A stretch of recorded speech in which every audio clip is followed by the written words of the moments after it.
Ludovic. Merci d'ailleurs de m'accorder du temps, par contre. C'est avec plaisir. On est en live.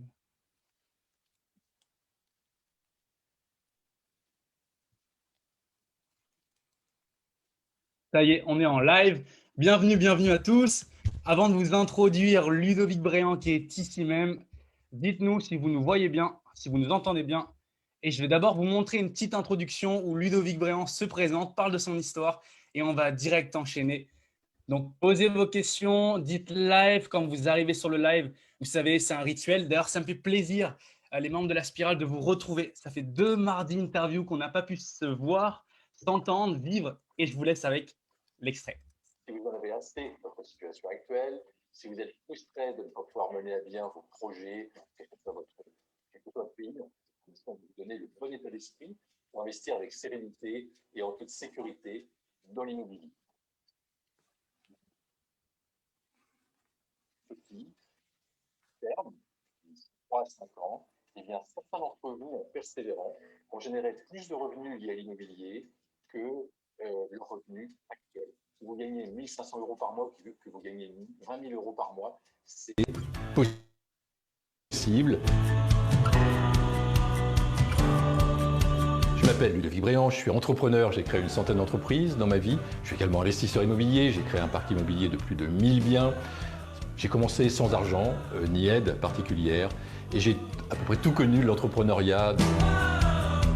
C'est possible. Vraiment, tout dépend de vous, tout dépend de votre implication et de votre motivation. Moi, je suis vraiment ravi de partager cette aventure. Bienvenue Ludovic, tu as une superbe énergie rien que sur cette intro. Ça me tenait à cœur de la mettre parce que ton énergie, elle est contagieuse sur cette vidéo. Bienvenue à toi, Ludovic Bréant. Ben, surtout, merci Fabien de m'accueillir. Ça a un vrai plaisir. Voilà, tu me fais voyager, tu me fais voyager vers la Réunion, entre autres. Et c'est un vrai plaisir de te retrouver. Super, merci beaucoup de nous accorder ce temps-là. Donc, on va passer 45 minutes pour toutes les personnes qui sont sur ce live. Vous savez, vous mettez le live, c'est important pour l'algorithme et je viendrai vous faire un coucou pour savoir qui est-ce qui s'est connecté. Ludovic, pour les personnes qui ne te connaissent pas ou qui n'ont pas eu la possibilité de te rencontrer sur Master Business, sur cette plateforme-là, parle-nous de ton expérience. Comment tu en es arrivé aujourd'hui à devenir un coach en liberté financière et d'être un investisseur en immobilier? En quelques lignes, s'il te plaît, Ludovic. Alors, ben écoute, j'ai commencé, d'abord je suis un entrepreneur. Avant d'être un investisseur immobilier, je suis un entrepreneur, donc j'ai créé une centaine d'entreprises dans ma vie. J'ai commencé donc à entreprendre jeune, hein, donc j'ai compris, si tu veux, j'avais 22, 23 ans, j'ai compris qu'on pouvait reprendre une entreprise avec 1 euro. Parce que moi, j'ai commencé sans argent, sans expérience particulière et sans aide particulière. Mais j'ai compris ça, tout simplement parce qu'on peut reprendre les parts d'une société pour 1 euro, parce qu'on reprend également du passif, on prend des dettes également. Et donc, j'ai repris comme ça un parc de loisirs, restaurant, et puis je l'ai développé, et donc j'en ai pris un deuxième, puis etc. Donc, ma vie d'entrepreneur a démarré comme ça. Et puis, par différentes, on va dire hasard, même si je ne crois plus maintenant au hasard, j'ai rencontré des personnes qui m'ont amené vers la gestion de patrimoine, vers la vente d'immobilier en ce qu'on appelle en défiscalisation. Et puis, je me suis dit, bah, pourquoi pas, ça peut être intéressant. Et donc, j'ai décidé de créer ma société en défiscalisation, d'investissement immobilier. Puis cette société, en fait, elle a connu un développement phénoménal. On avait une croissance entre 100 et 200% par an pendant 5-6 ans. Tellement de croissance qu'il y a des personnes qui sont venues me voir en me disant « Mais est-ce que ça t'intéresserait d'introduire ta société en bourse ?» C'est ce que j'ai fait, j'y ai cru, j'ai introduit en bourse et ensuite je l'ai revendu 1 an et demi après à une banque qui voulait augmenter ses parts de marché. Là, je suis devenu un des plus jeunes entrepreneurs de France à faire fortune. Puis après, je te fais court à ma vie en cours, mais c'est… Elle est hyper inspirante, vas-y. Regarde, rien que là, tu viens de nous dire que tu étais le plus jeune entrepreneur français à avoir eu du succès. Donc, partage, on a 40 minutes à passer ensemble, donc c'est avec plaisir, Ludovic. C'est ça, donc en introduisant ma société en bourse. Et suite à ça, alors tout le monde me disait « Allez, profite de la vie, ralentis, ta. » Mais moi, j'avais encore des choses à prouver, donc j'ai décidé de repartir. Et là, ce n'était pas une bonne chose. J'ai décidé de repartir en créant un groupe. Alors, c'était un groupe qui était présent dans l'immobilier, dans la promotion immobilière, dans la construction bois. Donc, on construisait des écoles, des hôtels, des maisons en bois. On construisait, toi, pour Pierre et Vacances, des choses comme ça. Et puis de l'hôtellerie. Donc, on a exploité jusqu'à 40 établissements hôteliers. Et d'ailleurs, on avait un de nos hôtels qui n'était pas très loin de chez toi, à Madagascar. Et en fait, là, je suis parti vraiment à fond et ça s'est très bien passé pour moi au début puisque ce groupe est passé de 0 à 80 millions d'euros de chiffre d'affaires en moins de 5 ans. Wow. Les capitaux propres, c'est vraiment la valeur de l'entreprise est passée de quelques centaines de milliers d'euros à une trentaine de millions d'euros. Donc, c'est énorme. Donc, on a gagné beaucoup, beaucoup, beaucoup d'argent. Et puis là, j'ai été embarqué par la crise des subprimes. Et puis là, j'ai dû, alors je le fais court, mais mon groupe étant jeune, en fait, j'ai déposé le bilan sur certaines sociétés, j'en ai revendu d'autres. Et là, je suis tombé très, très bas. Et dans la vie d'un entrepreneur, ça peut arriver. Donc, s'il y a des personnes qui nous écoutent et qui sont en ce moment dans un bas parce qu'ils ont des difficultés avec leur entreprise ou ils ont eu des difficultés avec leur entreprise ou ce n'est pas forcément avec l'entreprise, on peut avoir aussi une période de bas parce qu'on connaît une séparation, parce qu'on connaît un deuil, parce qu'on connaît une maladie grave. Enfin bon, voilà, je suis passé par là parce que mon chemin devait passer par là et parce que en fait, j'étais pas sur le bon chemin. En fait, voilà. Et donc, quand j'ai commencé à comprendre, parce que suite à ça, quand je suis tombé vraiment très, très bas, vraiment, je suis tombé au fond du trou. Et donc, j'ai voulu faire une introspection, j'ai voulu faire un retour sur moi pour savoir en fait qui j'étais, qu'est-ce que j'étais venu faire sur cette terre, quelle était ma raison d'être. Donc, j'ai commencé à comprendre tout ça. J'ai rencontré beaucoup de gens dans la spiritualité. Et là, j'ai décidé de changer ma vie, en fait. Et donc, de ralentir déjà, parce que j'étais devenu fou, que je partais dans tous les sens, j'achetais en permanence, je créais des sociétés, j'achetais des sociétés, enfin, c'est un truc de fou. Puis également, avec l'immobilier, c'était la même chose, j'achetais partout. Et donc, j'ai décidé de changer ma manière de vivre. Déjà, j'ai déménagé dans une région qui s'appelle le Pays Basque en France, à Biarritz. Et donc, c'est une région qui est assez privilégiée. Donc, j'habite au bord de l'océan. En fait, enfin, là, il fait nuit, mais il fait nuit chez nous. Sur la mer, ouais. Mais j'ai l'océan donc, qui est à côté, que j'entends. Donc ça, voilà, je suis privilégié par rapport donc, à un certain nombre de choses dans la vie. Mais aujourd'hui, je mets plus l'accent sur ma qualité de vie et sur ce qui me fait vibrer, ce qui me fait envie, en fait. Tu vois, j'investis et j'entreprends. Je continue à entreprendre parce que c'est dans mon ADN. Hein, j'aime entreprendre, j'aime acheter de l'immobilier, j'aime faire des investissements immobiliers. Tout ça, j'aime. Donc, je fais. Mais aujourd'hui, tout ce que je fais, c'est parce que je l'apprécie. C'est parce que ça a un sens pour moi. Et voilà. Donc ça, c'est un grand changement pour moi. Tu vois. Alors que j'ai entrepris dans la force. C'était dans la force, dans le toujours plus, dans il faut, je dois, pendant 20 ans. Là, aujourd'hui, voilà, je me respecte beaucoup plus, en fait. Super, on va pouvoir discuter de tout ça. Avant d'aller plus loin, est-ce que vous nous entendez bien? Est-ce que vous avez entendu un peu l'histoire de Ludovic Bréant? Est-ce que vous pouvez mettre des 5, des cœurs si le son est OK, si l'image est claire? Est-ce que vous nous entendez bien? N'hésitez pas à poser vos questions. Vous avez devant vous l'un des plus jeunes entrepreneurs français qui a fait du succès dans l'immobilier.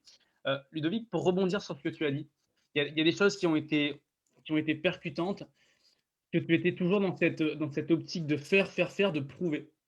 Et surtout, comment tu te sens à un moment donné où tu as envie de prouver, mais tu te retrouves au fond du gouffre? Comment tu te sens à ce moment même et comment tu rebondis? Parce que c'est assez paradoxal, puisque tu as envie de prouver, mais tu prouves au monde entier que finalement, tu peux aussi tomber. Comment tu t'es senti? Et oui, c'est pour ça que ça a été terrible. Parce Mmh. qu'à l'époque, c'est moins le cas aujourd'hui ou c'est plus le cas aujourd'hui, mais à l'époque, j'avais vraiment le souci du regard de l'autre. Donc, j'entreprenais pour le regard de l'autre, j'entreprenais, quelque part, c'est mon ego en fait qui était en avant. J'entreprenais aussi pour faire plaisir à mon père. Tu sais, souvent, chacun d'entre Ouais. nous, on a une histoire familiale. Donc, j'entreprenais pour les mauvaises raisons en fait. Et donc, j'ai compris et j'ai appris progressivement que je pouvais continuer à entreprendre, mais pour les bonnes raisons, pour me faire plaisir, pour apporter aux autres, pour être dans l'altruisme, etc. Et voilà, ça a été ce cheminement-là. Donc, ça a été extrêmement violent pour moi par rapport à ce que tu dis, parce que ouais, c'était la pire des choses qui pouvaient m'arriver. C'était la pire infamie. Et d'ailleurs, j'ai résisté en fait à ce dépôt de bilan. J'ai résisté, j'ai tout fait pour l'éviter. Et même, j'ai fait une connerie. grosse connerie si on peut dire, c'est que j'ai réinvesti 12 millions d'euros, beaucoup d'argent, 12 millions d'euros de notre patrimoine personnel pour tenter de sauver mon groupe, alors que voilà, le mal était trop profond. Donc, j'ai perdu 12 millions d'euros de plus, je dirais. Donc, j'ai perdu tout ce que j'avais mis dans la société, plus 12 millions d'euros de notre patrimoine personnel. Heureusement, j'avais beaucoup d'argent à l'époque. Mais voilà, tout ça parce que je ne m'écoutais pas, je n'entreprenais pas pour les bonnes raisons. Donc, autant aujourd'hui, je conseille vraiment aux personnes qui le souhaitent d'entreprendre, de se lancer dans l'entrepreneuriat, de créer leur entreprise, d'investir dans l'immobilier. Tout ça, je trouve que c'est génial parce que ça peut apporter plein de choses. Puis la liberté financière, c'est tellement bien. Donc, bien sûr, je conseille tout ça, mais il faut le faire en se respectant, il faut le faire pour les bonnes raisons. Donc voilà, il y a quelques préalables, toi, à mettre en place avant d'investir. Donc ça, j'ai compris tout ça à ce moment-là. Ok. Parce que c'est vrai que tu disais que l'entrepreneuriat, c'était dans ton ADN. Aujourd'hui, il y a des personnes qui n'ont pas forcément envie d'entreprendre et c'est là où peut-être l'immobilier est le bon plan pour avoir un complément de revenus. Toi, ta première entreprise, c'était quoi comme première entreprise et à partir de quel moment tu as commencé à investir dans l'immobilier? Alors, ma première entreprise, donc, c'était un parc de loisirs restaurant. C'est la première entreprise que j'ai achetée.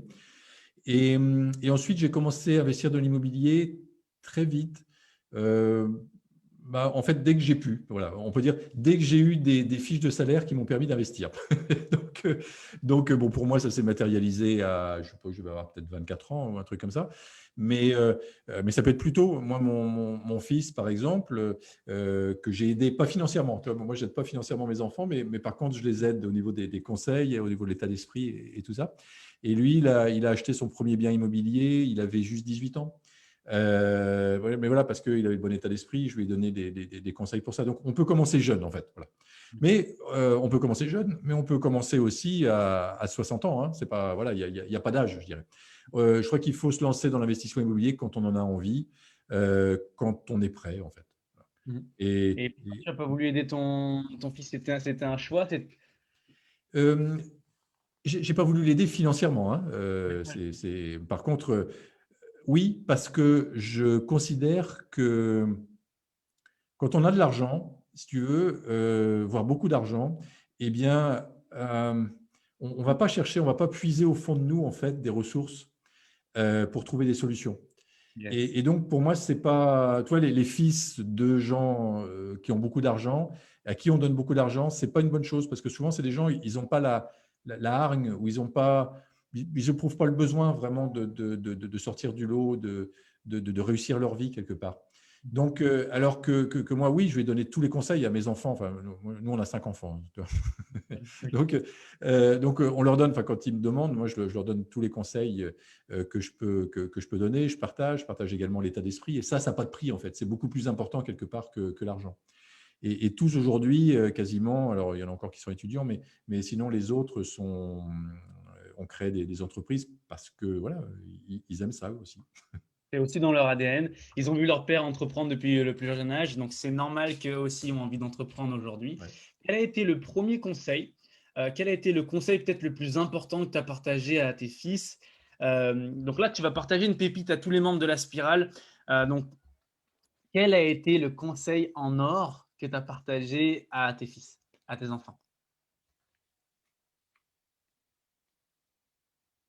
Je dirais c'est que tout est possible Mhm. et de croire en ses rêves.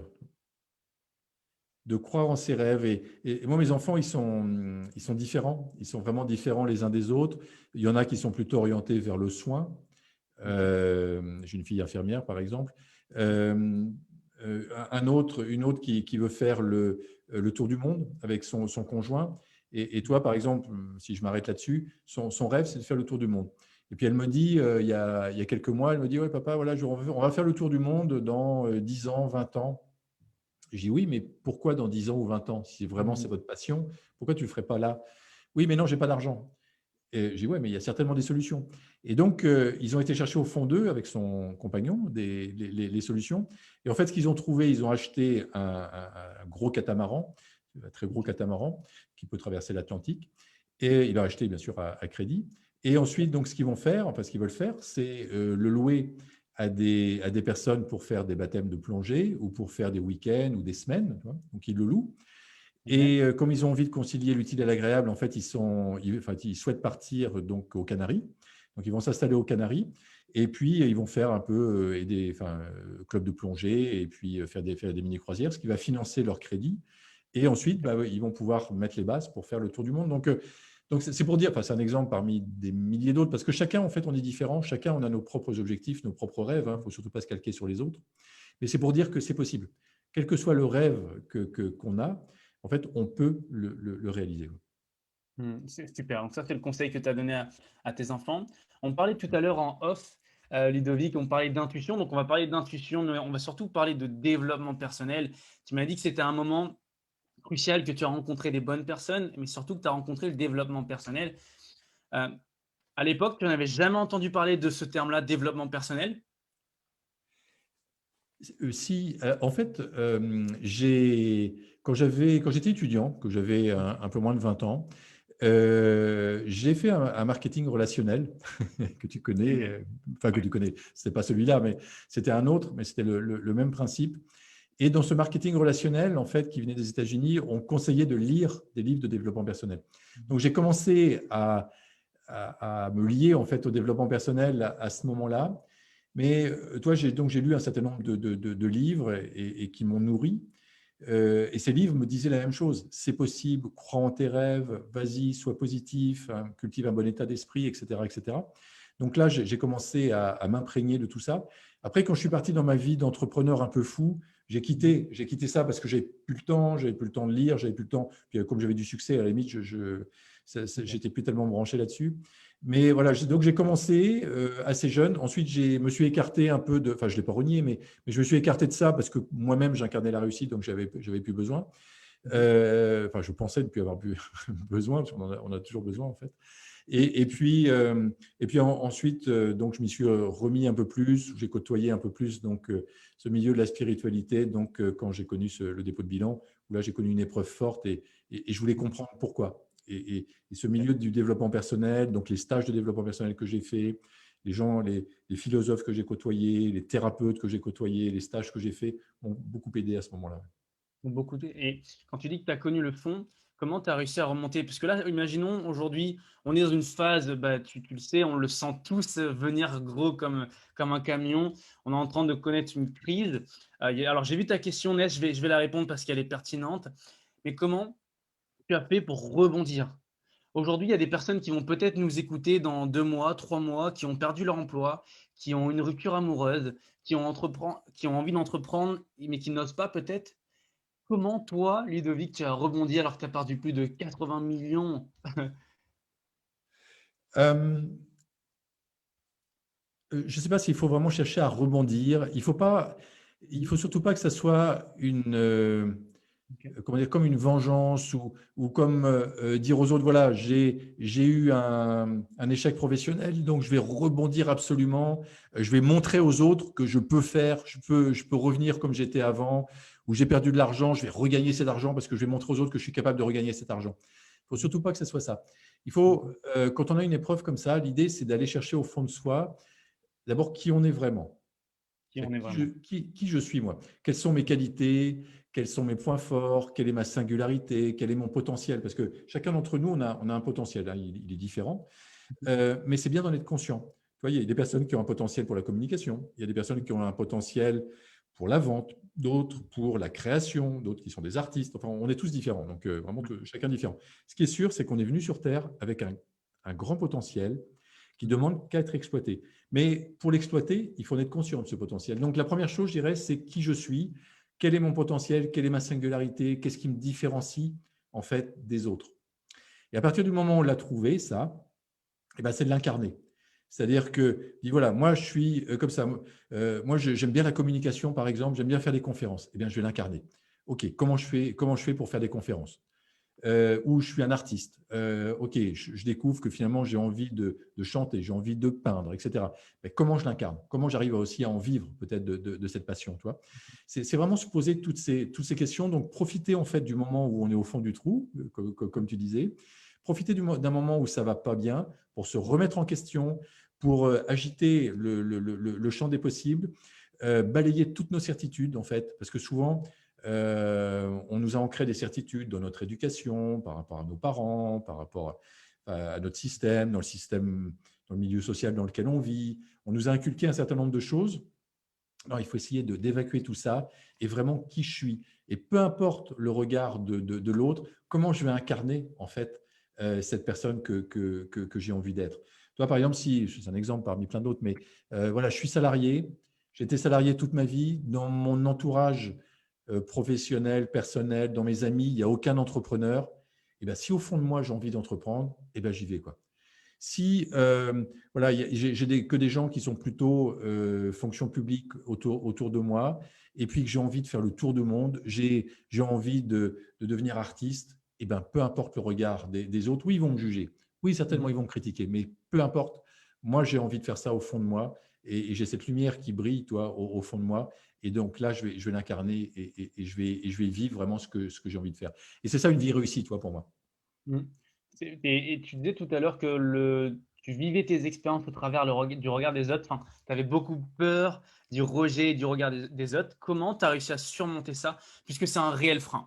Aujourd'hui, je pense que ça doit être l'une des peurs les plus grandes, c'est d'être jugé et d'être critiqué. Comment toi, tu as réussi à surmonter ça, Ludovic? J'adore ce qu'il dit. Tout d'abord, c'est de savoir que quoi qu'on fasse, on sera Mmh. jugé. Quoi Ouais. qu'on fasse. On Mmh. fait, on est jugé et peut-être critiqué. On ne fait pas, on est jugé et critiqué. Donc déjà, quelque part, ça rassure parce que comme quoi qu'on fasse, on va être jugé et critiqué. Quelque part, on s'en fout. Alors Mmh. c'est vrai que ça peut nous toucher un peu plus quand c'est nos parents qui nous jugent, nous critiquent, notre Ouais. conjoint ou nos amis proches. Oui, ça va nous toucher peut-être un petit peu plus. Mais là, c'est vraiment une fois qu'on a trouvé en fait qui on était vraiment, si tu veux, on a des lumières qui s'allument. Et là, si on ne prend pas notre chemin, eh bien, la vie, elle va nous rattraper. Si on n'est pas vraiment qui on est, c'est à ce moment-là qu'on va vivre des épreuves en fait. Donc, si on veut éviter de vivre des épreuves, si on veut cheminer tranquillement sur notre chemin en étant bien, en étant heureux, eh bien, on va éviter les épreuves en se respectant nous-mêmes et en disant, mais peu importe le regard de l'autre. Et puis, bon, après, il y a des techniques qui peuvent, enfin, moi, que j'utilise, par exemple, par rapport à mes croyances. Mmh. Donc, c'est une croyance que le regard de l'autre peut nous impacter. Donc, Mmh. moi, la technique que je fais, c'est que j'écris tout ça. Donc, par exemple, mes parents m'empêchent de vivre ma vie. Mon conjoint me bride. Bon, on note tout ça. Et puis après, bah, soit on le brûle, soit on le, voilà, enfin, soit on le jette. On fait un petit rituel autour de ça en disant, voilà, ça fait partie de mon ancienne vie. Donc ça, je jette ces croyances qui me limitent et je vis enfin ma vie. Ça ne veut pas dire qu'il ne faut plus parler à ses parents, ça ne veut pas dire qu'il faut changer de conjoint. Non, ça veut dire simplement qu'on se respecte, on se positionne et par rapport aux autres, on dit voilà, moi au fond de moi, j'ai envie de faire ça. Et donc, et ça, quand on explique ça à ses proches, eh bien, ils le comprennent. Et peut-être au début, ça va les secouer un petit peu. Ils vont se dire, mais il est devenu fou. Ouais, dans la famille, personne n'a gagné d'argent. Dans la famille, personne n'a investi dans l'immobilier. Dans la famille, personne n'est devenu riche. Lui, il veut gagner de l'argent. Lui, il veut faire ci, il veut faire ça. Il est devenu fou. Mais quand on se positionne, quand on explique ce qu'on veut vraiment devenir et qu'on explique qui on est vraiment, sincèrement, généralement, ça se passe bien. Et même finalement, on va finir par avoir une lumière qui brille. Et puis les autres, ils vont se dire, mais il a changé, quoi. Il a Mmh. changé. En fait, il a des étoiles dans les yeux. Il est bien. Il semble plus heureux qu'avant. Ah, il y a peut-être un truc. Puis après, toi, on finit par irradier, on finit par rayonner, en fait. Puis les autres, ils changent. En fait, on va s'apercevoir que notre environnement, il va finir par changer. Peut-être parce que, même si c'est involontaire de notre part, on les a fait changer, d'une manière ou d'une autre, on les a fait changer. Parce que nous, on a changé et toi, ta technique, ça a été de brûler, de mettre toutes les croyances que tu avais par rapport au regard des autres et tu as ensuite brûlé. Donc rien que là, les Spiréliens, vous avez déjà une pépite que vous pouvez implémenter dans votre vie si aujourd'hui vous êtes bridé. Merci beaucoup pour ça, Ludovic. Je vais prendre une question là avant qu'elle parte dans les commentaires. C'était de Ness qui disait, est-ce que la liberté financière rime forcément avec investissement, beaucoup d'argent et réussite? Est-ce que la liberté financière rime forcément avec investissement, beaucoup d'argent et réussite? Alors, beaucoup d'argent, non, parce que pour certains, la liberté financière, ça va être de gagner 1 500 € par mois. Pour d'autres, la liberté financière, ça va être de gagner 50 000 € par mois. Tout ça, c'est très relatif. En fait, pour moi, la liberté financière, c'est simplement avoir des revenus passifs, quelque part, qui dépassent nos revenus actuels. Donc, si aujourd'hui, je gagne 1 000 € et que grâce à des investissements, en effet, je gagne 1 500 €, quelque part, je suis libre financièrement, je n'ai plus besoin de travailler. Donc, tout ça, c'est relatif. Est-ce qu'il faut investir? Oui, selon moi, oui, parce qu'il va falloir. Alors, il y a différents moyens. Bon, on peut le faire par des business automatiques, par exemple. Mais pour moi, le meilleur moyen que j'ai trouvé aujourd'hui et le moyen que je partage, le moyen que je prône, c'est l'investissement immobilier. Donc, parce que l'investissement immobilier, en fait, c'est relativement facile. Alors oui, il faut investir, mais en utilisant l'effet de levier du crédit, on arrive à faire des choses, des choses Ouais. très, très bien. Et puis à partir de ce moment-là, quand on y prend goût, parce qu'il faut que ce soit un jeu, faut pas forcer les choses. Si on n'a pas envie, puisque la liberté financière, voilà, c'est une option, mais c'est pas forcément, je dirais, pour tout le monde, ou tout le monde ne rêve pas de la liberté financière. Il y a des gens qui sont très bien dans leur vie sans être libre financièrement. Moi, je trouve que c'est dommage parce que quand on est libre financièrement, voilà, on a une telle ouverture de possibilités, on a le champ des possibles vraiment qui s'ouvre à nous. On peut faire tellement de choses que c'est génial. On peut réaliser ses rêves, en fait. On peut réaliser ses projets de vie, on peut réaliser ses projets de cœur. On a envie de faire le tour du monde, on le fait. On a envie de créer une association humanitaire, une fondation humanitaire, on la crée. On a envie d'aider les autres, on peut aider les autres parce qu'on a de l'argent. Si on n'a pas d'argent, tout ça, ça va être difficile à faire. Donc oui, enfin voilà, pour répondre à la question par rapport à l'investissement, oui, pas pour moi, oui, pour être libre financièrement, il faut investir, mais on n'a pas besoin forcément d'argent pour investir, hein. On peut aussi utiliser l'effet de levier du crédit. On n'a pas besoin, on peut avoir besoin d'un tout petit peu d'argent, mais vraiment très très peu. Et puis après il y a, dans la question, il y avait également réussir sa vie, hein, je crois. Alors ça, c'est un Ouais. thème en soi, hein. On pourrait en parler pendant 1 heure de réussir sa vie, mais en 2 mots. Réussir sa vie, ce n'est pas forcément gagner de l'argent, encore une fois. Réussir sa vie, pour moi, c'est découvrir qui je suis et cheminer vers qui je suis. Donc, c'est découvrir quel est mon potentiel, qu'est-ce que j'ai vraiment envie de faire dans cette vie, quelles sont mes envies, en fait, dans cette vie-là que je vis. Et à partir de là, c'est me mettre en chemin, me mettre en route pour réaliser ses envies. Pour moi, c'est ça la réussite. Ce n'est pas forcément d'avoir un yacht, ce n'est pas forcément d'avoir une maison de 500 mètres carrés avec vue sur mer. Mais ça peut l'être aussi. Donc, tout est relatif. Enfin, voilà, moi, je veux vraiment relativiser. Mais si votre rêve, à vous, c'est d'avoir une maison, d'ailleurs, je vais faire un partage sur les maisons si tu veux bien, parce que ça, c'est intéressant. Oui, Moi, mon les immeubles, rêve, les hôtels, oui, oui, oh, bah, on a tellement de choses à se dire, mais juste parce que ça me vient par rapport aux maisons. Moi, j'avais un rêve depuis que je suis gamin, c'est de vivre dans une maison et d'avoir une maison avec vue sur mer. Ça, c'était mon rêve. Et donc, je suis né à Rouen, donc à côté enfin, pas très loin de Paris. Bon, évidemment, déjà, il n'y a pas la mer, donc la vue sur mer, c'est compliqué. Mais bon, après, j'ai déménagé, donc quand j'ai créé ma deuxième société, j'ai déménagé sur La Rochelle, donc il y a la mer. Donc là, on a vécu dans une très belle maison, mais qui était à 3 km de l'océan. Bon, je me suis dit, je finirais bien par y arriver un jour. Puis après, il y a le dépôt de bilan qui arrive. Et là, je me dis, ce sera peut-être pour une autre vie, hein, tant pis. Hein. Tant pis, à la limite, c'est pas dramatique, je peux y aller à la mer. Mais j'avais toujours cette envie, toi. Et en fait, bon, je te passe les détails, comment j'y suis arrivé, mais en tout cas, j'y suis arrivé aujourd'hui. Donc, en fait, là, comme je l'ai dit en début d'entretien, d'interview, là, aujourd'hui, on vit dans une très belle maison donc à Biarritz, avec vue sur l'océan, en première ligne, en fait, sur l'océan, qui est un rêve vraiment absolu pour moi. Et puis, on a une autre maison également dans laquelle on va souvent, qui est en Espagne, qui est entre Valencia et Alicante, qui est en première ligne sur la Méditerranée, là, cette fois-ci. Donc, toi, j'ai doublement, en fait, réalisé mon rêve. Donc, comment on a fait? Tout simplement parce que je n'ai pas attaché beaucoup d'importance. J'avais ce rêve au fond de moi, je n'ai pas attaché beaucoup d'importance. Je me suis détaché par rapport aux résultats, mais j'ai trouvé des solutions. J'ai trouvé des solutions. Alors, entre autres, une des solutions, bien sûr, c'est de louer cette maison. Donc, cette maison, on la loue quand on n'y est pas. Donc, l'été, par exemple, on n'est pas dans notre maison de Biarritz, donc on la loue. Et une semaine de location de notre maison l'été, c'est 13 000 euros. C'est un bien de très haut de gamme. Mais ça permet de financer une partie du crédit qu'on a fait. Et puis pareil, sur la Méditerranée, enfin sur l'Espagne, on la loue quand on n'y est pas. Donc voilà, il y a des systèmes, en fait, on trouve des solutions pour pouvoir vivre ses rêves, même quand on n'a pas tout à fait l'argent qu'on veut. Voilà. C'est un exemple parmi d'autres, hein, mais c'est l'exemple vraiment, enfin, c'est l'incarnation que tout est possible. Voilà. Mais encore une fois, l'exemple que je cite, c'est par rapport à des maisons.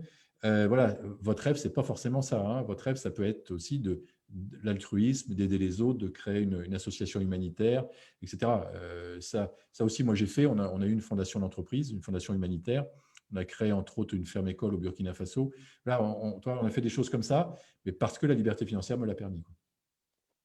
C'est ça. Quand tu as de l'argent, tu peux aider plus de personnes. Et comment tu as fait aujourd'hui, quel conseil tu pourrais donner aux personnes qui ont ce problème financier, qui souhaitent investir dans l'immobilier?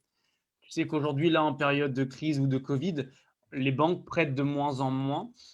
Comment on pourrait avoir des facilités? Je sais que tu as, un programme, tu as un accompagnement là-dessus, mais si tu peux partager une pépite aux personnes qui ont envie d'avoir un prêt immobilier, mais se voir refuser par certaines banques, comment ils peuvent faire? Alors, bon, d'accord, d'ailleurs, chaque cas, enfin, est différent. Bon, il y a plein de raisons. Alors, pourquoi d'abord le prêt n'est pas accepté? Donc là, il faut regarder ça. Mais c'est vrai que d'une manière générale, les conditions d'obtention de crédit se sont durcies, même avant le Covid, hein. C'est-à-dire que ça a commencé à se durcir en début d'année, en janvier, parce que les autorités monétaires donc en France ont jugé qu'il y avait trop de crédits facilement accordés. Donc, les choses ont commencé à se durcir légèrement. Bon.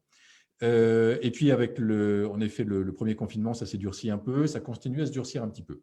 Maintenant, il faut relativiser. D'abord, les conditions de crédit sont excellentes. C'est-à-dire qu'aujourd'hui, on peut toujours emprunter à des taux historiquement bas. Et ensuite, on n'est pas forcément obligé de commencer par un investissement à 100, 200 ou 300 000 euros. On peut commencer par un investissement à 10 000 euros. On peut commencer par un investissement à 20 ou 30 000 euros. On peut commencer par un garage. On peut commencer par une maison dans laquelle il y a beaucoup de travaux. Et les travaux, on peut les faire nous-mêmes. Moi, ma philosophie, c'est que d'abord, il faut personnaliser chaque chose. Et donc, bien sûr, il y a des conseils à chaque fois. Mais par exemple, pour les gens qui nous écoutent, c'est un exemple parmi d'autres, si vous n'êtes pas propriétaire de votre résidence principale et vous avez un loyer, par exemple, de 500 euros par mois, vous déboursez ces 500 euros. Donc, vous pouvez quelque part vous payer un loyer de 500 euros. Eh bien, pourquoi pas acheter un bien qui va devenir votre résidence principale, dans lequel vous allez continuer à rembourser 500 euros par mois. Et là, la logique voudrait que la banque vous prête, puisque vous arrivez à payer un loyer aujourd'hui, la logique voudrait que la banque continue à vous prêter 500 euros par mois. Et donc là, vous allez acheter quelque part votre résidence principale, qui peut être un premier appartement dans lequel il y a pas mal de travaux. Donc, ce premier appartement, vous n'allez peut-être pas le payer cher, vous allez le payer, j'en sais rien, moi, 20 000, 30 000, 40 000, 50 000, ça dépend dans quelle région de France vous êtes, hein. Les prix sont plus ou moins élevés, ou même à l'étranger, hein. C'est bien sûr, c'est exactement les mêmes raisonnements donc, dans n'importe quel pays du monde. Donc, vous allez, et là, vous allez acheter. Mais ce qui est important, ce que je veux dire, c'est que ce qui est important, c'est de démarrer. Donc, mais pas forcément démarrer avec un investissement de plusieurs centaines de milliers d'euros. Vous pouvez démarrer avec un investissement de plusieurs dizaines de milliers d'euros. Et quand vous allez démarrer, vous allez avoir le réflexe. Donc, si vous arrivez, par exemple, à acheter votre résidence principale, dans lequel il y a des travaux, je reprends l'exemple de mon fils, parce que là, c'est actuel, c'est quelqu'un qui a démarré sans argent. Donc, et lui également, en parallèle, il lançait son activité d'entrepreneur, parce qu'il est entrepreneur également dans l'automobile en parallèle. Et donc, il avait des revenus qui étaient le SMIC, en gros. Moi, je ne suis pas porté caution pour lui. Voilà, il a eu du mal à trouver un crédit. Il a eu du mal à trouver un crédit, mais il a trouvé. Il est allé voir 10 banques différentes et il a trouvé. Donc, il a acheté un bien vraiment pas cher. Il a fait des travaux. Ils l'ont acheté à deux, en fait.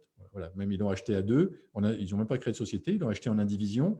Ils ont fait des travaux. Ils y ont habité. Donc, c'était comme une colocation avec la personne à qui il l'a fait, comme une coloc pendant quelques mois, le temps qu'ils vendent, en fait. Et puis, il a vendu. Ils se sont fait une plus-value de, je ne me rappelle plus, de 30 000 euros peut-être. Donc, ça leur a fait 15 000 euros chacun. Donc, ensuite, là, ils sont partis chacun de leur direction. Donc, mon fils, avec ses 15 000 euros d'apport, bon, il avait réussi à mettre un peu d'argent de côté par ailleurs. Donc, c'était peut-être autour de 20 000 euros d'apport. Il a acheté un appartement un peu plus élevé dans lequel il y avait encore des travaux. ils sont des services résidence principale, il a revendu, et etc. Et ça fait boule de neige. Et aujourd'hui, donc 4 ans après, il a un patrimoine de plusieurs millions d'euros. Donc, c'est possible. Toi, il y a des solutions à tout, en fait. Mais c'est toujours pareil, c'est des croyances. Parce que si vous allez voir votre banquier qui vous dit « Ah non, monsieur, non, non, mais jamais vous aurez de crédit bancaire, monsieur, parce que OK, OK, moi, j'ouvre le champ des possibles, je regarde, comment je fais il me demande un apport. Je n'ai pas d'apport, il me demande un apport. Comment je fais pour me constituer un apport? Peut-être que je peux aller voir mes parents. Si on parle de quelques milliers d'euros, peut-être que je peux emprunter à mes parents, je peux emprunter à un proche, je peux faire un crédit peut-être à la consommation personnelle. Et à partir du moment où le bien derrière, toi, il est fait pour être vendu en tant que résidence principale, ou alors c'est un bien locatif, mais sur lequel il y a un cash flow positif, bien, peu importe, parce que le crédit personnel, il va être remboursé également par le cash flow positif. Donc, enfin, voilà, c'est possible. Et surtout, il ne faut pas se laisser bloquer par la période actuelle. Pour revenir à mon expérience, Fabien, moi, ça fait 30 ans que j'investis dans l'immobilier. J'ai Ça connu… s'entend. Ça s'entend à quel point c'est simple. Là, tu viens juste de me transférer ta vision. Je dis waouh, ça a l'air super simple. Là, je me vois déjà investir dans l'immobilier.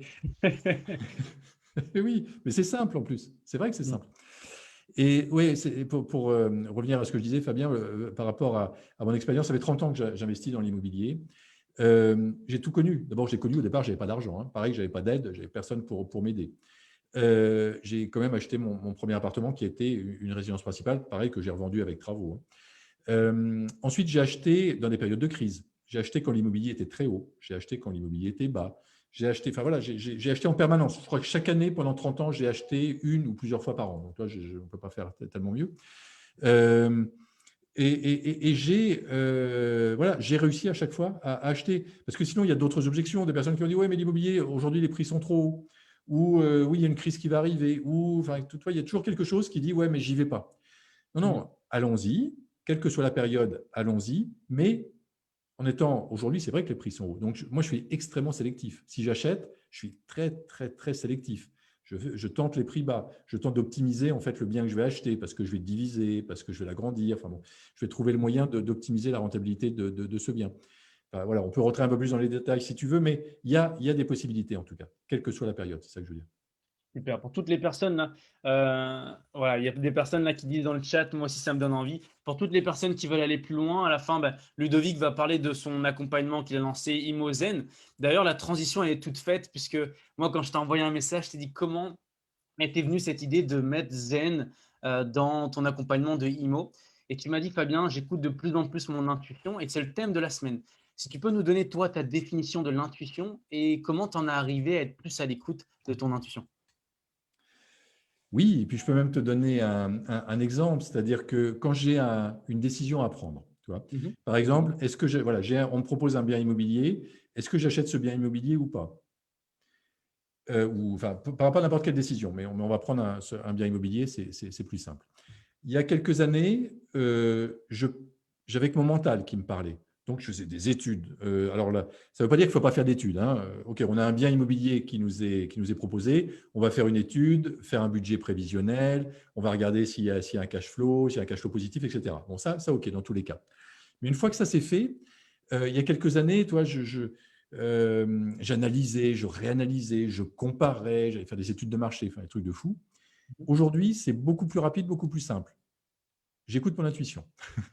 Et donc, mon intuition, elle me parle en fait. Donc, je me pose la question à moi. Je dis, OK, voilà, toi, ce bien-là, qui sur le papier tourne, donc par rapport au budget prévisionnel, ça tourne, est-ce que je l'achète? Et donc, j'écoute mon ressenti, j'écoute mon corps, et en fait, il me répond. C'est bizarre. C'est bizarre, mais ça fonctionne. Et il me parle. En fait, il me dit, si j'ai plutôt un oui qui sort, je check, donc je valide. Donc c'est oui, j'achète ce bien immobilier, donc je valide. Donc, OK, donc on est d'accord, j'achète bien ce bien immobilier. Et là, comment mon corps y réagit, comment je réagis? Si j'ai plutôt un sourire qui apparaît, toi, si je me sens bien, je me sens léger, détendu, c'est OK, c'est la bonne décision. Si en checkant, mon corps, il me dit, toi, j'ai une douleur au dos qui apparaît. Moi, c'est souvent le mal au dos qui apparaît. Je réagis comme ça, mais chacun peut réagir différemment. Mais si j'ai des tensions dans mon dos, si je me sens moyen, si je me sens un peu morose, en posant cette question, est-ce que je dois acheter ce bien immobilier, c'est que ce n'est pas la bonne décision. Et là, je ne prends pas de risque. Je ne dis pas oui, mais ta. Non, là, je laisse tomber et je regarde le suivant. Toi. C'est ça, écouter son intuition. Et moi, je suis quelqu'un qui avait un mental très fort. Toi. J'avais un fort pouvoir créateur parce que je voulais. Et quand je voulais quelque chose, quelque part, je réussissais à l'obtenir. Mais ce n'est pas bon, quoi. C'est absolument pas comme ça qu'il faut faire parce que c'est ça qui nous amène à un dépôt de bilan. Parce que si je suis dans le je veux. Par contre, si j'écoute mon ressenti en permanence, j'écoute mon intuition et je me laisse guider en fait progressivement en me laissant quelque part étonné par ce que la vie me propose, eh bien là, je suis sur mon bon chemin et là, il y a des belles choses qui vont m'arriver. Mais il faut se laisser surprendre, toi. Il ne faut pas se dire, quand on investit dans l'immobilier, je ramène ça encore une fois à l'immobilier, mais c'est vraiment un exemple. C'est pas se dire, voilà, cette année, je fais 2 investissements dans l'immobilier. L'année prochaine, c'est 2. Et puis, je vais avoir un patrimoine de 2 millions d'euros dans 5 ans. Non, non. C'est aujourd'hui, je ressens que j'ai envie d'investir dans l'immobilier. Je le ressens. Donc, OK, je fais mon premier investissement. Et c'est peut-être un investissement à 20 000 euros ou à 30 000 euros. Ce n'est pas grave, mais au moins, j'apprends. Je vais avoir des réflexes, je vais avoir des techniques. Je vais commencer. OK, je me lance. Et puis après, je laisse la vie un peu me être, en fait. Et puis, si j'ai encore cette même intuition 6 mois après, 1 an après d'investir, je renouvelle l'opération et je trouve des solutions. Toi, mais c'est vraiment se laisser guider en fait par la vie, parce que tout change tellement vite, surtout aujourd'hui, là on le voit avec le confinement, etc. Les choses changent à une vitesse fulgurante. Donc, surtout ne soyons pas figés dans nos croyances, dans ce qu'on veut faire. Surtout, voilà. Soyons très souples en fait. Il faut être très souple avec ce que la vie nous réserve et écouter nos envies qui peuvent changer. C'est-à-dire qu'aujourd'hui, je peux avoir envie d'investir dans l'immobilier, puis dans 6 mois, je peux avoir envie plutôt de créer une entreprise, puis dans 6 mois, je peux avoir envie de déménager et de faire le tour du monde. Et puis, toi, tout change. Mais ça, c'est pas grave.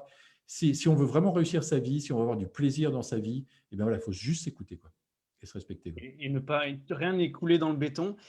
Ludovic, si tu as déjà entendu parler du pendule? Oui, bien sûr. Ouais. Ouais, justement, là, il y a Christophe qui nous dit tu as lancé une académie spirituelle immobilière. Ludovic, est-ce que tu utilises le pendule pour justement prendre tes décisions? Alors moi, j'ai toujours l'habitude d'être très authentique et très sincère et direct et franc dans mes réponses. Hein. Donc, moi, j'ai pas de… Aujourd'hui, c'est… Voilà, Donc… Tu sais, Ludovic, c'est exactement ce qu'il a dit. Il a dit merci pour ta sincérité, Ludovic, ça se ressent. Ok, merci. Donc, oui, pour répondre à ta question, j'ai utilisé le pendule. Okay. J'ai utilisé le pendule à certains moments. Disons que le pendule, il fonctionne bien quand on vraiment réussit à écarter complètement le mental. Mais si au fond de nous, on a toujours « je veux ci, je veux ça », le pendule, il va quand même répondre à « je veux ci » ou « je veux ça ». Il va t'orienter dans cette direction. Donc, c'est ça le petit bémol que je mettrais. C'est oui, utiliser le pendule, ça peut être bien, mais à partir du moment vraiment où le mental, il est complètement figé, et voilà, et on le met de côté. Donc, c'est un outil. En fait, pour moi… Enfin, si on parle, donc là, on est un peu plus dans la spiritualité, mais oui, le pendule, c'est un outil. Mais moi, j'ai utilisé plein d'outils. Je suis allé voir des médiums, je suis allé voir des gens qui font des lectures de l'âme, je suis allé voir plein de choses. Et après, c'est à chacun de trouver l'outil qui lui parle le plus. C'est pas, voilà, il n'y a pas de vérité, quoi. Et puis, pour certaines personnes, le pendule, ça va bien marcher. Pour d'autres personnes, c'est plutôt son ressenti qui va marcher. Pour d'autres personnes, ce sera encore autre chose. Donc là, il faut vraiment être ouvert et puis se respecter. Et puis surtout, regarder ce qui fonctionne. Parce que si le pendule, ça fonctionne pour toi, c'est OK. C'est OK. Mais ça ne veut pas dire que tout le monde doit faire du pendule. Voilà. Et comment t'en es arrivé là? Parce que j'aimerais bien que tu puisses nous parler également de ton livre. On a encore plein de choses. Ça fait déjà 44 minutes, Ludovic. Tu m'avais dit 40 minutes. Non, mais c'est… Non, attends, c'est tellement…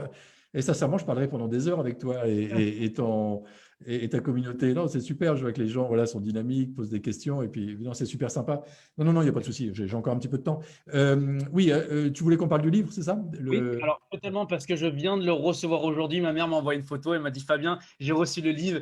Donc, comment t'en es arrivé? Puisque c'est vrai qu'on en a parlé là tout au long de cette conversation. Le paradoxe entre je veux réaliser, tu as monté un empire. Et puis finalement, tu as tout perdu et tu as trouvé un sens à ta vie puisque tu t'es posé des questions existentielles. Qui je suis? Quelle est ma singularité? Parle-nous de comment tu as écrit ce livre-là et comment les gens peuvent l'avoir également. D'accord. Alors ça, c'est mon deuxième livre. En fait, j'ai écrit un premier livre qui s'appelle J'ai perdu 40 millions d'euros et j'ai découvert une vie pleine de sens. Et ça, c'est la deuxième édition en fait de ce livre. Alors ce livre, il vient de sortir. Là, il est sorti il y a 15 jours, hein, il y a 10 jours. Donc tu vois, c'est tout récent. Et c'est vrai que je te l'ai envoyé aussitôt, Fabien. C'est avec plaisir. Et donc, ce livre, en fait, il donne des… Alors, c'est une reprise de la première édition, mais actualisée avec la crise du coronavirus, puis mon évolution aussi depuis 2 ans. Mais il donne des clés, en fait, quelque part, il donne des clés pour réussir sa vie. Donc, c'est basé sur des expériences de vie personnelles, parce que je parle bien de ce que je connais, mais après, c'est beaucoup plus large, en fait. C'est vraiment donner des clés pour réussir sa vie, pour entreprendre, quelques clés également pour l'immobilier. Mais là, c'est beaucoup plus large. C'est des clés également quand on est au fond du trou, toi, comment on sort de là. Enfin, c'est des clés pour réussir sa vie, voilà, pour faire simple. Et ce livre, il a aidé beaucoup, beaucoup de personnes lors de sa première édition. J'ai eu plein de témoignages de gens qui me disent merci, merci, j'ai changé ma vie, j'ai transformé ici, j'ai changé ça. Et donc, ça m'a donné envie, si tu veux, de le réactualiser et de le ressortir. Donc voilà, c'est d'où cette deuxième édition. Super. Et ben, tu sais qu'également dans le groupe La Spirale Positive, on a une partie qui s'appelle Mastermind du livre. Donc, toutes les personnes qui souhaitent éventuellement l'acheter, on mettra également le lien de Ludovic Bréant sur le livre. Et moi, je l'ai reçu, donc je partagerai ce que j'ai ressenti, ce que j'ai appris dans la rubrique Mastermind du livre dans La Spirale Positive. Ça fera également un témoignage, Super. Ludovic. Comment t'en es arrivé à créer ton accompagnement immobilier Zen? Ça fait combien de temps que tu l'as lancé? Combien de personnes tu as aidé, Ludovic? Alors, c'est une bonne question et par rapport à cette question, ça pourra peut-être faire justement, c'est comment également vivre ces projets. Ça pourra peut-être faire écho chez certaines personnes parce que les exemples que je prends personnels, hein, c'est surtout pas pour mettre en avant parce que vraiment peu importe. Ce qui est important, c'est vous qui nous écoutez. Et donc, s'il y a certaines choses qui font écho, en effet, et que vous pouvez mettre en application, c'est top. Et donc, je vais te dire comment ça s'est passé pour moi, en toute transparence. Quand j'ai voulu me lancer sur le web, en fait, il y a 4 ans, parce que j'avais un message à faire passer. Et le message que j'avais à faire passer au début, c'était plutôt, en effet, comme on vient de le dire, aider les gens à entreprendre, aider les gens qui vivent une épreuve à surmonter cette épreuve. C'était plutôt des choses comme ça que je voulais faire passer. Et puis, je me suis formé sur le web avec différentes personnes, dont une coach intuitive. Et puis, de temps en temps, donc, je travaille avec cette coach intuitive. Enfin, sur le web, on se donne des tuyaux réciproques parce qu'on a été formés par les mêmes personnes. Et il y a 18 mois, elle me dit, Ludovic, on en échange ensemble, elle me dit, Ludovic, il faut que je te parle d'autre chose, mais il faut que je te parle. En gros, il faut qu'on fasse une séance de coaching ensemble. J'ai dit, OK, bah, écoute, moi je suis très ouvert, donc j'ai dit, OK, elle est au Québec. Et donc, on fait cette séance.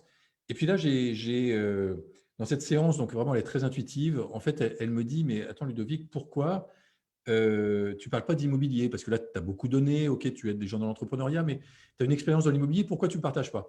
Et je lui dis, non, non, l'immobilier, pour moi, c'est le passé, ça fait partie de mon histoire, OK, mais c'est vrai que j'adore l'immobilier, j'aime l'immobilier, je continue à faire des opérations immobilières, mais ça fait partie de mon passé.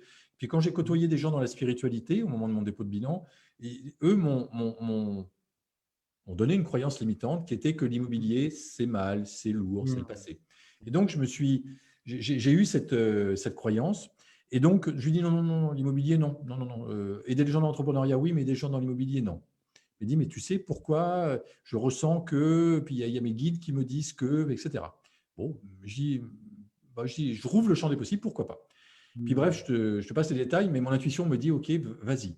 Donc je dis, il y a 18 mois, je dis, OK, allez, je me lance je donne des conseils dans l'investissement immobilier. Et là, j'ai un boulevard qui s'est ouvert, un truc de fou.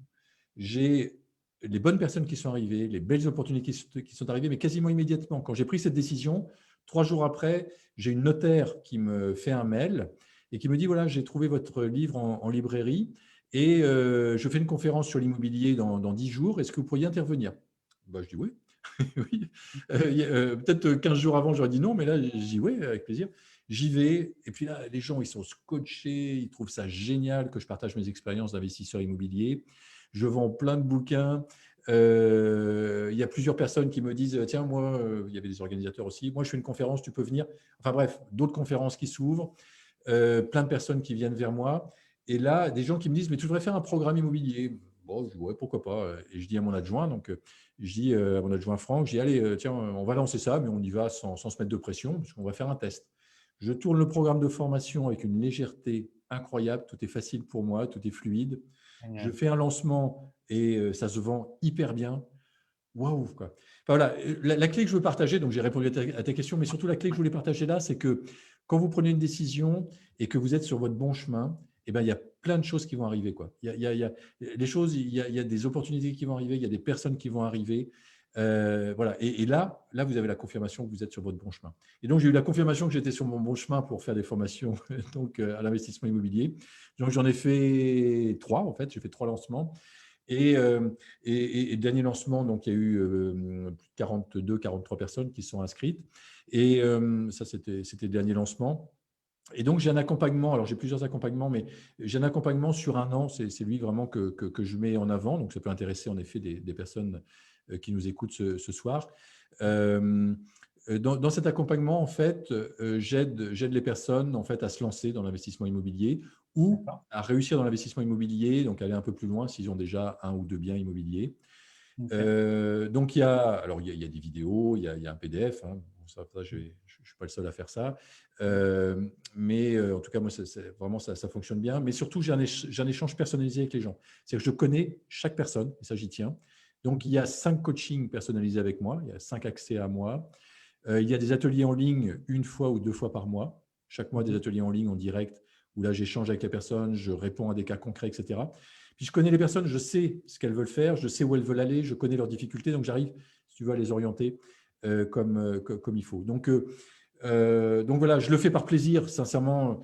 Alors oui, il y a un coût, évidemment, mais il y a un coût pour les personnes qui adhèrent. Mais voilà, je le fais par plaisir parce que ça me fait vibrer. Voilà, parce que mes autres opérations immobilières que je fais, hôtelières également et tout, fonctionnent très bien. Donc, quelque part, j'en ai pas besoin. Mais je le fais parce que ça me fait vibrer, parce que ça me met des étoiles dans les yeux et parce que j'aide les autres, quoi. Génial. Et à qui s'adresse cet accompagnement, alors, Ludovic? Alors, soit des personnes qui se lancent dans l'investissement immobilier, D'accord.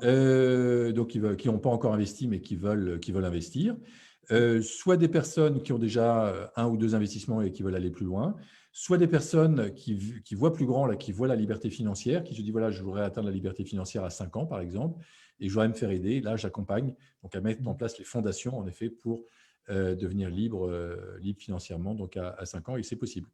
C'est Super. possible, même Ouais. avant 5 ans d'ailleurs. Tu as aidé pas mal de monde, et y compris tes fils, tes enfants. Est-ce qu'il faut avoir un... Non, j'ai bien compris qu'il ne faut pas avoir un budget, mais pour ton accompagnement, est-ce qu'il faut avoir un accompagnement? Est-ce que tu as une limite pour accepter les personnes dans ton accompagnement? Tu veux dire en nombre de personnes? Ouais, non, en termes de salaire, est-ce que tu Ah, acceptes essentiellement des personnes qui ont un boulot ou qui sont entrepreneurs? Est-ce que tu as un profil type avec qui tu aimes travailler ou tu sais qu'ils vont avoir des résultats? Alors, bon, dans les profils types, non, c'est surtout une question d'état d'esprit. C'est-à-dire que, pour répondre à ta question, moi, j'adore évidemment travailler avec des personnes qui ont l'esprit d'entrepreneur. Mais ce n'est pas forcément avoir sa boîte depuis des années et des années. Ça peut être simplement l'esprit d'entrepreneur, ça peut être simplement quelqu'un qui aime lancer des projets, etc. Quelqu'un qui aime entreprendre sa vie. Tu vois. Bon, bien sûr, j'adore parce que bien sûr, comme je suis également un entrepreneur, voilà, ça fait écho chez les personnes que j'accompagne. Maintenant, il y a des personnes qui sont salariées depuis plusieurs années, qui suivent ma formation, et par contre, je leur ouvre le champ des possibles. Ils n'avaient pas pensé à devenir entrepreneurs, ils n'avaient pas pensé à investir dans l'immobilier. Enfin, ils avaient quelques idées, et quand je leur ai ouvert ce champ des possibles, j'en ai plusieurs, donc qui ont commencé à investir dans l'immobilier avec moi, qui n'avaient jamais investi. Je me suis dit, waouh, mais c'est possible. Et après, ils se disent, mais pourquoi pas également soit faire carrière dans l'immobilier, faire plus que ça, ou soit me lancer dans un autre domaine, dans l'entrepreneuriat web par exemple, et lier ça avec l'investissement immobilier. Parce que l'avantage de l'investissement immobilier, c'est que ça sécurise en fait ses revenus. Donc si on veut mener nos projets de cœur en parallèle, donc soit une entreprise, soit un projet de cœur, soit le tour du monde, soit une association humanitaire, comme je disais tout à l'heure, eh bien on peut parce qu'on a des revenus qui sont sécurisés à côté. Donc voilà, je dirais que c'est très ouvert. Après, par contre, avant d'accepter quelqu'un, j'ai toujours un entretien avec lui. D'accord. J'ai toujours un entretien personnalisé parce que voilà, je veux vraiment être sûr que ça va lui être bénéfique à cette personne. Et puis, je veux être sûr qu'on soit en phase. Et puis, je veux la connaître simplement. Donc, comme ça, je la connais, je sais ce qu'elle veut, je connais ses objectifs. Donc, avant, dans tous les cas, que quelqu'un rentre dans le programme, j'ai toujours un entretien avec lui. Super. Eh bien, écoutez, tu m'avais donné le lien. Je vais le partager là pour tous les membres de la Spirale, pour toutes les personnes qui regardent ce live. Donc, Ludovic m'a envoyé un lien qui vous permet d'accéder à la conférence en direct. Et puis, à la fin, vous allez avoir la possibilité de prendre un rendez-vous avec toi. Tu m'arrêtes, Ludovic, si je me trompe, d'avoir un rendez-vous avec Ludovic et puis il va vous accompagner si vous êtes prêt à passer à l'action, si vous avez envie d'entreprendre dans l'immobilier. Eh ben, je pense que Ludovic, vous l'avez senti, sa sincérité, son énergie. Et si vous êtes là, c'est pas pour rien. Donc, Ludovic, je partage ça maintenant. Les personnes qui Oui, veulent passer à l'action, restez j- encore avec nous. Vas-y, Ludovic. oui, génial. Oui, c'est exactement ça, Fabien. Alors, sachez bien sûr que vous n'avez aucun engagement à regarder Ouais. cette conférence. Il y a aucun problème. Tout de même, vous allez apprendre des choses. Vous allez apprendre des choses sur l'immobilier. Donc, je vous encourage, c'est moins d'une heure, hein, donc je vous encourage à l'écouter. Et si vous voulez aller plus loin, eh ben, voilà, vous n'hésitez pas à prendre le rendez-vous stratégique avec moi, sachant que j'ouvre comme ça des séances, c'est très limité. Donc là, je l'ai ouvert avec Fabien. Donc là, c'est ouvert pour quelques jours. Mais après, je referme. Et après, j'ouvrirai en fait sur un grand lancement que je ferai. Je n'ai pas encore la date, mais ça se fera au premier trimestre. Voilà. Mais là, c'est vrai que c'est une occasion. De temps en temps, je fais ça 2, 3 fois par an. Ouais, tu me C'est une parlais, occasion avec Fabien parce que voilà, on avait échangé là-dessus. Et c'est une occasion donc de rejoindre le programme. Mais voilà, c'est un peu exceptionnel. C'est pas tout à fait ce que je fais habituellement. Mais ouais. voilà, je le fais. Et si ça peut aider certains d'entre vous, eh ben, ça sera vraiment avec plaisir. Génial. Donc, passe à l'action. Je viens de partager le lien. Par contre, j'ai envie de te piquer quelque chose. Tu l'as répété plusieurs fois dans cette conférence. J'ouvre les champs des possibles. Tu peux nous parler d'où était venue cette phrase, mais tu l'as sortie plusieurs fois et elle a fait tilt et je vais te l'apprendre. D'où elle est venue, je ne sais pas, mais en tout cas, c'est tellement ce qui a fait la différence dans ma vie. C'est-à-dire que quand j'étais face à un mur, Mhm. en tant qu'entrepreneur, par exemple, je ne voyais pas de solution, ou par exemple, parce que ça m'est arrivé également d'avoir des refus de financement, eh bien, j'étais, voilà, tu vois, j'avais un refus de financement par rapport à un bien immobilier que je voulais acheter, boum, un mur. Et là, c'est en ouvrant le champ des possibles, en me disant, voilà, je vais peut-être regarder, je vais peut-être présenter le dossier différemment, je vais le regarder différemment. À chaque fois, en fait, j'ai trouvé des solutions. Mhm. Et donc, ouvrir le champ des possibles, ça doit se faire aussi quand on ralentit. Toi, quand on est stressé, quand on est agité, etc., non, souvent, ça ne donne pas grand-chose. Mais là, c'est se calmer. Toi, là, on a un problème, on a une difficulté majeure devant nous. On n'arrive pas à avoir quelque chose qu'on veut faire et pourtant, au fond de nous, on a vraiment envie de le faire. Et bien là, on va se promener dans la campagne, dans la nature, on va se promener au bord de la mer, on se calme, pourquoi pas faire une méditation. Et après, on ouvre le champ des possibles. Et là, souvent, on trouve des solutions. Et alors, je pourrais partager, ouais, bon, on va pas, mais je Ouais. pourrais partager des heures et des heures là-dessus parce que, ouais, ouvrir le champ des possibles, ça, c'est quelque chose qui me parle beaucoup. Ouais. Génial. Ludovic, pour terminer cette conférence qu'on a passée ensemble, donc merci pour ces pépites que tu as partagées là tout au long de cette interview. Merci pour ta sincérité. Je termine toujours mes interviews par deux jeux que j'ai mis en place. Le premier jeu s'appelle First Think First. Je vais te donner une série de mots et tu devras me donner un mot ou une phrase qui te vient instinctivement, intuitivement, qui correspond au mot que je vais te donner. Exemple, si je te dis télé, si je te dis non, on va te donner un autre exemple, par exemple la Réunion, tu peux me dire le soleil ou peu importe. Ok, c'est clair? Donc, tu me donnes un mot, il faut que je donne une phrase. Voilà, un mot ou une phrase. Donc là, le premier mot, c'est entrepreneur. Entreprendre pour réussir sa vie. Ok, ton livre. Mon livre pour aider des personnes à réussir leur vie. La seule règle, tu n'as pas le droit de te répéter. Ok? Ah, ok. Là, c'était pour réussir. C'était pas pour entreprendre, c'était pour réussir. Mais ok. Parfait. Troisième mot, c'est le développement personnel. À quoi il te fait écho ce mot?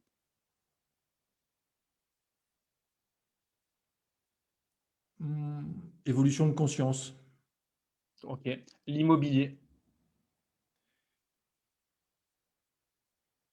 Réaliser ses projets de vie. Super. Tes échecs.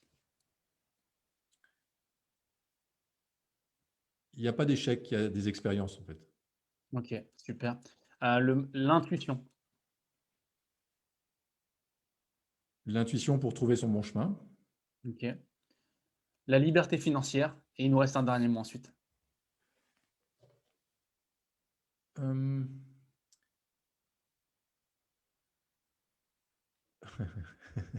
je voulais encore lier ça à réussir sa vie, mais la liberté financière, c'est tout est possible. C'est ça que j'ai envie de dire. Tout est possible avec la liberté financière. Super, super. Et le dernier mot, c'est la spirale positive. Spirale positive.